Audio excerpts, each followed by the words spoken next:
Hola, ¿qué tal? Bienvenidos, bienvenidas a otra edición de Los Lugares de la Memoria, esta tira semanal que hacemos por la televisión pública pampeana con la producción de Nord Producciones, donde a partir de un lugar, que puede ser un pueblo, una calle, una plaza, en este caso un museo, tratamos de divulgar historia local y hacer un recuerdo sobre la persona que en este caso vamos a recordar, que bueno, es muy importante para la historia de la provincia de La Pampa. 4 veces gobernador con mandato completo, vicegobernador con mandato incompleto, y estamos hablando nada más y nada menos que de Rubén Hugo Marín, fallecido hace un año y medio, más o menos. Nos acompaña una de sus hijas, la diputada nacional Varinia Liz Marín. Lichi, ¿cómo andás? ¿Qué tal? ¿Cómo te va, Juanjo? Bien. El museo está ubicado en Trenel, donde él vivió, pasó parte de su infancia. Creo que nació directamente ahí. Vivió hasta que empezó el secundario, no había entrado en el secundario, así que se vino acá internado al colegio al Don Bosco. Lo echaron del colegio Don Bosco porque se peleó en un partido de fútbol con un cura que era técnico o árbitro y terminó en el Nacional de Pico. Pero es donde después se fue a estudiar en La Plata abogacía, y cuando volvió vivió en esa casa hasta que, bueno, tenía que ejercer, y en Trenel obviamente no hay tribunales, se fue a Pico. ¿La casa era de la familia? Era exactamente de mi abuela, y tiene una particularidad porque hasta el último día de su vida mi abuela pagaba un extra en los municipales por tener la chapa afuera de Rubén Marín abogado, porque para ellos había sido, mi abuelo era un inmigrante que se vino a los 14 años, nunca se nacionalizó, decía que se iba a nacionalizar si Perón necesitaba el voto, entonces nunca lo hizo, y mi abuela, bueno, apenas tenía la primaria, eran muchos hermanos, entonces iba un día cada uno a la escuela. Para ellos que se hubiera recibido de abogado era un logro, o sea que hasta el último día mantuvo la chapa, bueno, está hasta el día de hoy. ¿En esa casa tus abuelos sí vivieron la habitaron siempre esa casa? Siempre hasta que mi abuelo murió muy joven, 54 creo que tenía, entonces mi abuela quedó viviendo ahí, cuando ya se hizo muy grande, y una vez se cayó, y entonces nos tuvieron que avisar los vecinos, y mi papá dijo basta, y la trajo. Ella no quería vender su casa ni dejarla, pero bueno, estuvo con nosotros, y después cuando murió mi papá decidió donar esa casa a la municipalidad, sin destino, y ellos resolvieron hacer un museo. Claro, porque le dicen la Casa de la Cultura también, por ahí tiene como un apodo esa casa también. Claro, porque en realidad él la donó sin darle un destino, solo para el municipio, porque bueno, y ellos resolvieron hacer un museo, y ahí hacen actividades culturales también. Claro. Y que el que va al museo, digo, que hay recuerdos de la infancia también, o entiendo que la trayectoria política. Sí, porque está adelante, hay como un estudio, que hay un escritorio, que era el que él usaba. Después, bueno, obviamente están los demás ambientes de la casa, que se mantienen hasta hoy, pero que está acompañado de un montón de recuerdos, de fotos, de cuadros, de, qué sé yo, de remeras, que va abarcando, por ejemplo, una parte de convencional constituyente, con el ejemplar que les dieron de la Constitución el día que la juraron, los diplomas de senador, de diputado, de gobernador, una parte que es toda la familiar y de amigos, donde hay fotos, donde hay objetos de nuestros hijos, de nosotras, ¿qué más? Hay otro de su época de abogado, hay una bicicleta que él tenía de chiquito, en fin, un montón de objetos que permiten no solamente ver la parte política y la parte institucional, que es la más conocida, sino también un poco de sus padres, el hijo único, así que, bueno, un poco la historia familiar de él. Claro. Uno cree que todo el mundo lo sabe, pero los años pasan. Hay que recordar que Rubén Marín fue vicegobernador entre el 73 y el 76, de José Aquiles Regasoli. Después va a ser elegido en la vuelta a la democracia, en la recuperación democrática de gobernador, por 4 años en tiempos que esta provincia de La Pampa y la nación tampoco no contemplaban la reelección, así que hasta el 87 va a pasar a ser legislador nacional.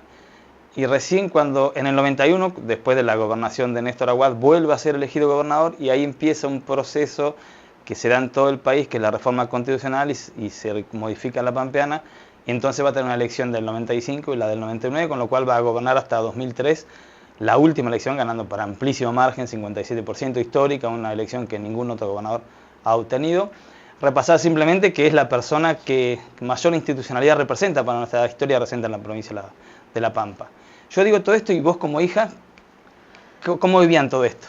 Y bueno, a ver, del 73 al 76 me acuerdo muy poquitito, porque era chica y iba al jardín que estaba en la 143. Nosotros vivíamos en la Belgrano, que era una avenida que tenía varias casas para funcionarios, porque claro. veníamos de Pico. En el 76 vino el golpe, nos tuvimos que ir de un día para el otro, entonces me recuerdo los vasos en la luneta del Fireland que teníamos. Llegando a Pico, la casa estaba alquilada, decir que como era un amigo de mi papá, entendió, se fueron y nos pudimos instalar, porque ya para ese momento había nacido Ivana, éramos 4. Bueno, la época del proceso fue muy dura, porque no solamente porque no había un mango y a mi papá le ponían, por ejemplo, en la puerta del estudio un tanque con la excusa de ir a comprar pintura en una pinturería que estaba a media cuadra, y lo dejaban de las 8 de la mañana a las 8 de la noche, entonces no le entraba nadie y se iba a buscar casos al interior, a los pueblos, que después le pagaban con un pollo, con huevos, qué sé yo, cualquier cosa.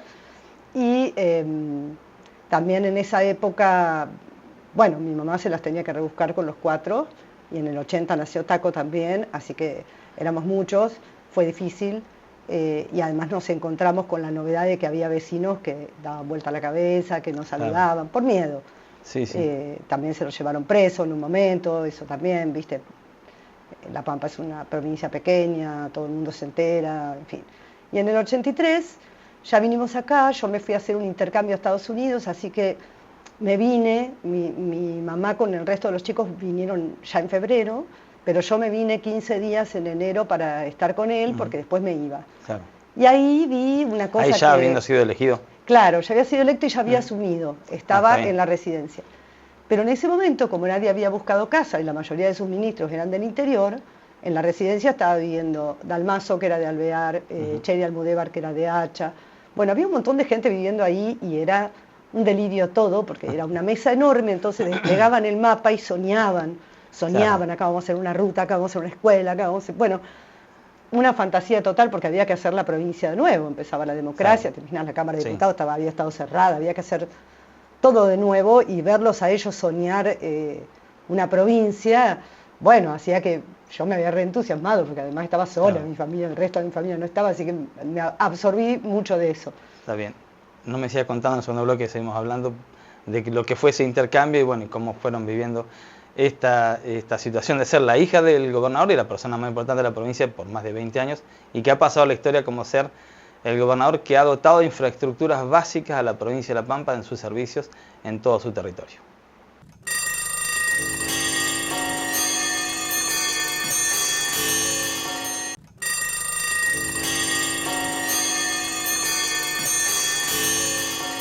Bien, continuamos en los lugares de la memoria. Estamos hablando a partir de la Casa Museo, que nos sirve de excusa del sitio, lugar en Trenel, para hablar de Rubén Hugo Marín. Bariñano, íbamos a la pausa en ese 83 en el que soñaban, que hay que decir antes que muchas de esas cosas las concretaron. La gran mayoría, planes de vivienda, servicios de luz, de gas, extensión de cloacas, de rutas. Pero bueno, en ese momento era un sueño. Entiendo que era tipo una casa gitana, vivían todos ahí, Vivían muchos ahí, el resto, por ejemplo, Manolo Baladrón, Tierno, no me acuerdo que algún otro. Bueno, Berna, que era ministro de Obras Públicas, tampoco, no vivía ahí, pero venían todo el tiempo, porque, por ejemplo, la Cámara de Diputados había que reacondicionarla porque había estado cerrada, entonces también venían los diputados, y era todo, en esa mesa larga era desplegar mapas, ideas, leyes, proyectos. Entre ellos vino el decreto para reincorporar a todos los prescindidos, vino la investigación de la violación de derechos humanos, que fue en diciembre, así que nada, había mucho agite adentro de la casa. Después ya cuando llegó mi mamá con los chicos, ya, bueno...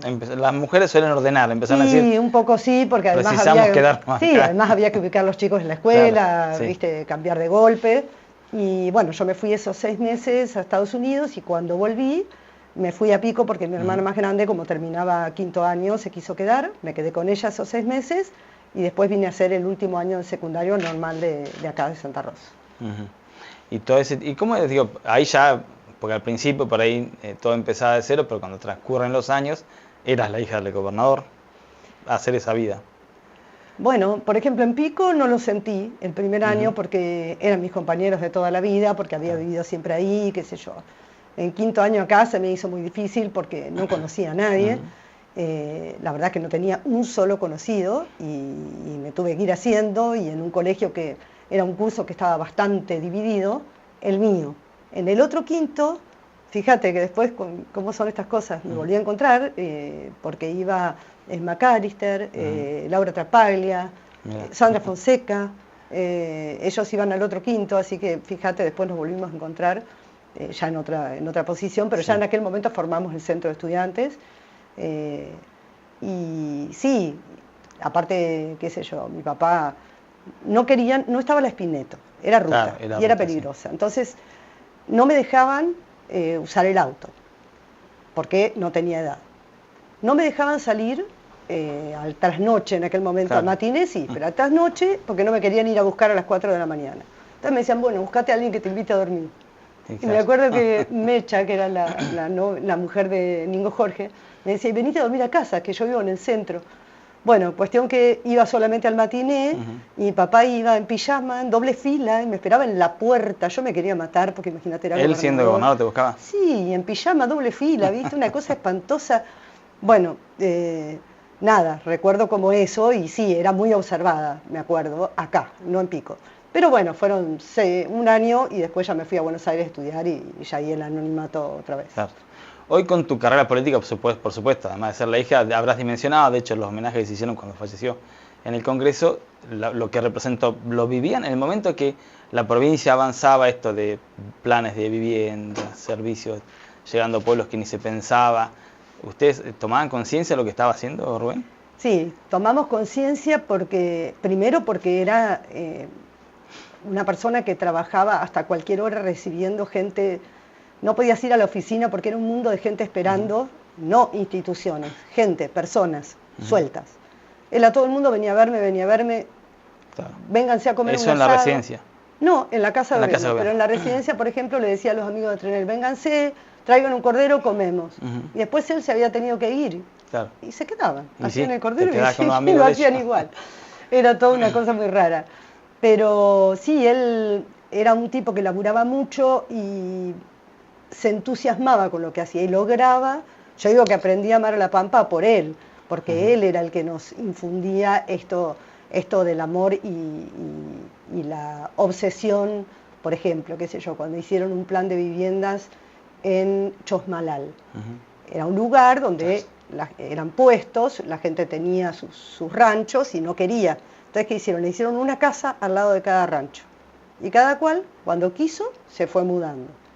Bueno, ni hablar cuando el gas natural, ni hablar cuando el acueducto en Santa Isabel, pero además, más que nada lo veíamos yo en Buenos Aires porque el respeto que él generaba, no solo él, la provincia, tenía una preponderancia a nivel nacional, que por momentos, qué sé yo, la secretaria de Cultura de la provincia era la presidenta del Consejo Federal de Cultura, el ministro de Educación era el presidente del Consejo Nacional de Educación, o sea, La Pampa, a pesar de tener pocos habitantes, era una provincia muy ordenada y generaba una admiración en el resto de las provincias. De hecho, cuando De la Rúa ya se caía y era todo un caos, no tenían dónde hacer la reunión porque algunos se negaban a ir a determinadas provincias, y fue mi papá el que ofreció este lugar y logró que viniera, entre otros Kirchner, que bueno, siempre mi papá lo recordaba con mucho afecto porque era un personaje, y mi papá le dijo, mira, no explotes todo, deja que elijamos, que nos pongamos de acuerdo, y después si querés hacer las declaraciones, bueno, había que ponerse de acuerdo.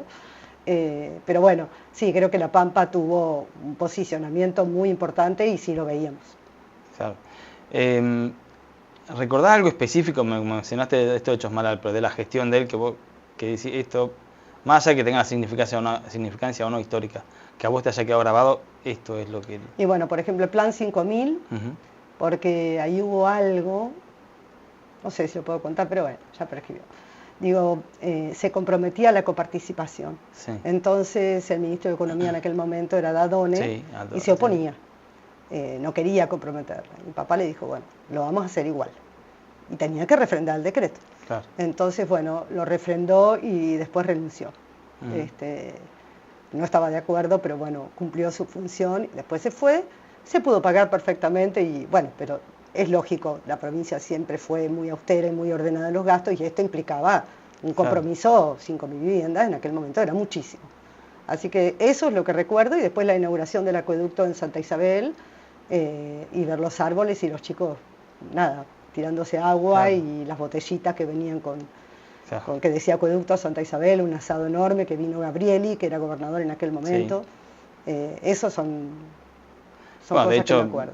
Uno ha hecho varias notas. El Plan 5000 cambió la ciudad de Santa Rosa, rompió el mercado inmobiliario que tenía altos costos, hizo accesible la vivienda. Realmente fue una de las obras que más se notó en la provincia. Sí, además yo tenía, en ese momento estaba ejerciendo como abogada, y tenía varios colegas que se fueron a vivir ahí. Claro. O sea, era un momento donde por ahí no había un crédito hipotecario accesible, muchos profesionales fueron a vivir ahí, al tiempito, por supuesto, creo que a las 2 semanas estaban reclamando el asfalto, la posta. Sí, como todo. En La Pampa es así, la población exige mucho, y mi papá siempre decía, está bien que nos exijan, porque es una manera también de saber que uno tiene que siempre dar más, rendir mejor. Y me acuerdo ese barrio puntualmente porque fue muy impactante para todos, para adentro y para afuera, y tenía muchos compañeros, colegas, que se fueron a vivir a ese barrio, y bueno, y al rato lo estaban reformando, y lo que ya sabemos que ocurre con las casas en los barrios. Estamos recordando a Rubén Hugo Marín. En el tercer bloque continuamos y cerramos ya la última parte de su vida política.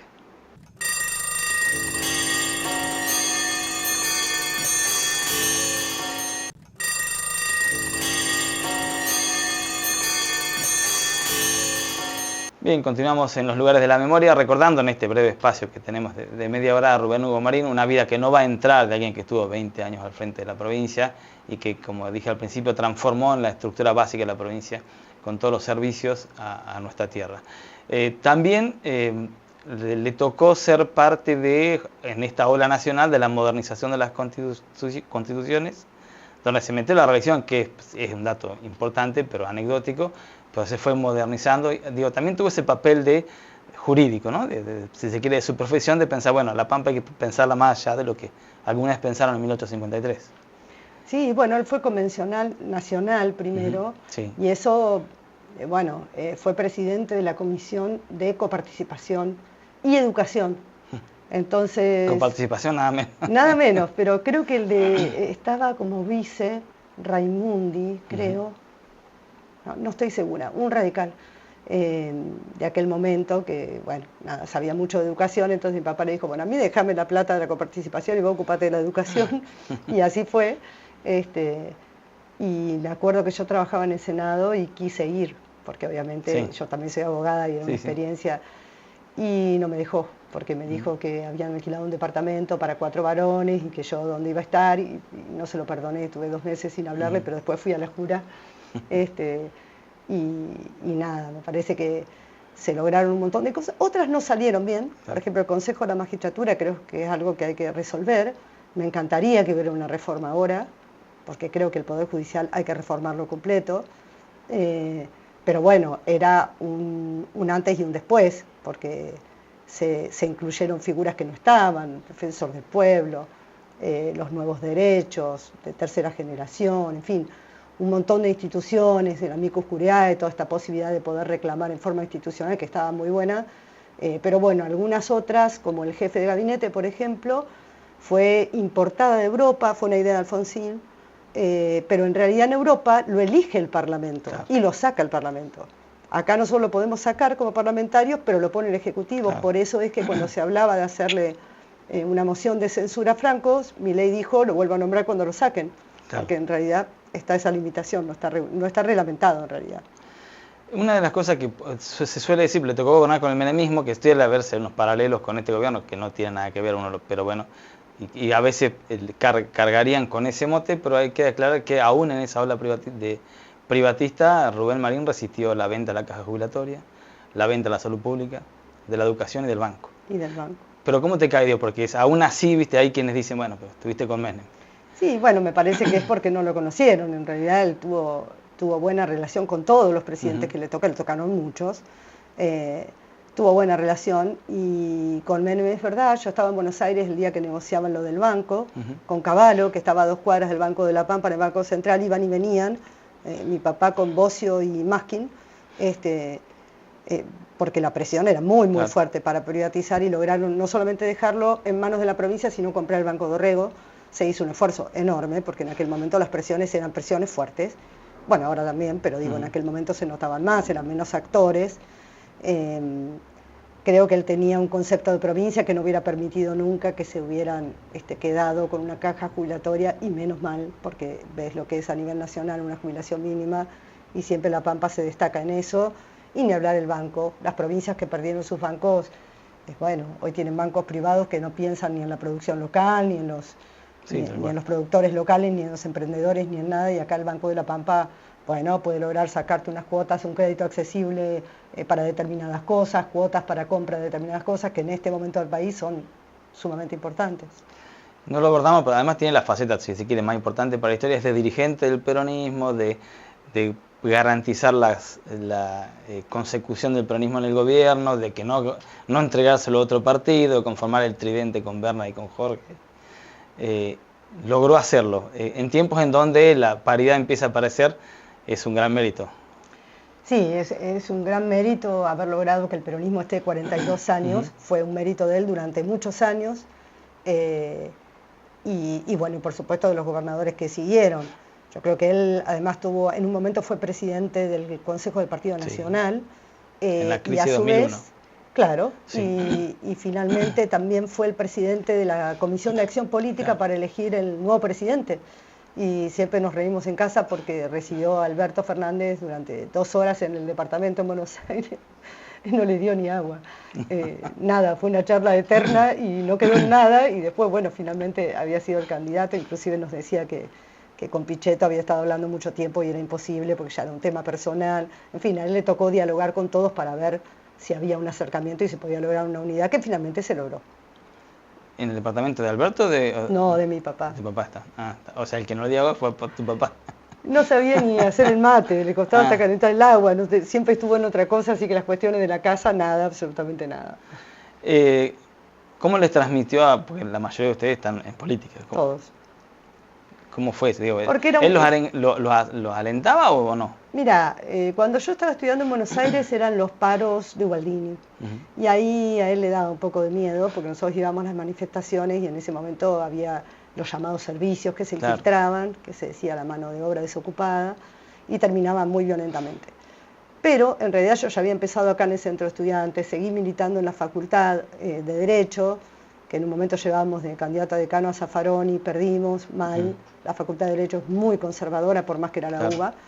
En realidad no es que nos alentó, sino que se fue dando, porque era una mecánica en la familia. O sea, todo era entre campaña y campaña, entre gestión y gestión, se vivía familiarmente. Para mí fue natural dedicarme a militar, igual que todos mis hermanos. Y mi mamá hasta el día de hoy, en la última campaña, me acompañó a Telena, a Victorica, que es Yaguatraché. Todos somos militantes en casa, absolutamente todos. Lichi, para cerrar, vos pensás en Rubén Hugo, seguramente como papá, pero ¿cómo lo definís? ¿Papá, político? ¿Qué hace? ¿Cómo lo resumís? Bueno, es muy difícil resumir. Una personalidad muy, muy importante, muy fuerte, muy firme en sus convicciones, y lo extraño mucho. A ver, la columna vertebral de mi familia es mi mamá, es la que unifica, pero él era el de la autoridad. Y a su vez lo extraño mucho políticamente, porque desde que me toca este rol, bueno... Y faltan los consejos, falta. Y falta eso, ¿viste? Claro. Cuando él estuvo tan grave, que fue en enero del 24, murió el 27, me acuerdo haber entrado a terapia y me seguía preguntando por la ley Bases y que si seguía siendo el artículo que daba a las facultades delegadas que votara en contra. Digo, hasta en ese último momento, claro. Un animal político, una persona muy generosa, muy amable, muy respetada, que ejercía mucho el respeto. No recuerdo haberlo escuchado criticar demasiado a nadie. No le gustaba, como él decía, a mí no me vengan con puterías, ¿viste? Cuando alguien venía a decirle, no, porque me enteré que tal, que... No, nunca daba cabida a eso. Un tipo noble, de esos que ya no hay. Digamos que hay muchos que tendrían que nacer más de 3 veces para acercarse un poquitito a lo que fue. Lichi, muchas gracias por todo este tiempo. Bueno, muchas gracias. Gracias a ustedes por haber estado ahí. Nos reencontramos en una semana.